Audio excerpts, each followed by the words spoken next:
포항 지진 발생 이후 3년 동안 한반도에는 규모 5가 넘는 큰 지진은 없었고 지진 발생 횟수도 해마다 줄고 있습니다.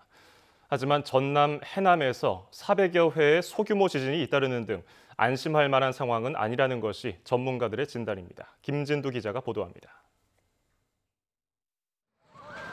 포항 지진은 관측 이래 가장 강했던 2016년의 규모 5.8 경주 지진 이듬해에 발생했습니다.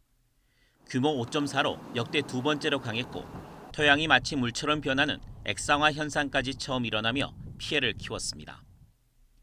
2016년과 2017년 두 차례의 강진이 연이어 발생하며 지진 횟수도 매년 200차례를 넘었습니다. 2018년부터는 지진 횟수가 크게 줄어 올해는 60여 차례에 그쳤고 특히 규모 4.0이 넘는 강한 지진도 없었습니다. 2011년 동일본 대지진 이후 우리나라에서는 지진 발생 횟수가 많이 올라갔었고요. 특히 16년과 17년에 5.8, 5.4의 대규모 지진 발생 이후에 많은 에너지들이 소비되었고 이로 인해 올해 같은 경우에는 평년 70회에 미치지 못하는 적은 숫자의 지진이 발생한 현황입니다. 하지만 영남 이해 지역에서는 소규모의 군지평 지진이 발생했습니다. 지진 안전지대로 여겨졌던 전남 해남인데 지난 4월 말 이후 규모 2에서 3 이하의 작은 지진이 무려 400여 회나 일어난 것입니다.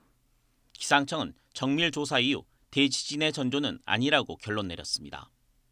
하지만 일본 대지진이 해남의 지하에도 영향을 준 것은 분명해 보입니다.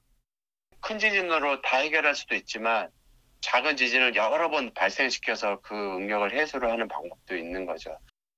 전문가들은 일본 대지진이 한반도 전체 지각에 영향을 준 것으로 보이는 만큼 지진 횟수가 줄더라도 안심할 수 있는 상황은 아니라고 진단했습니다.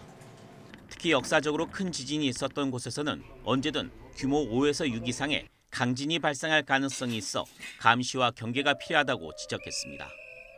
YTN 김진우입니다.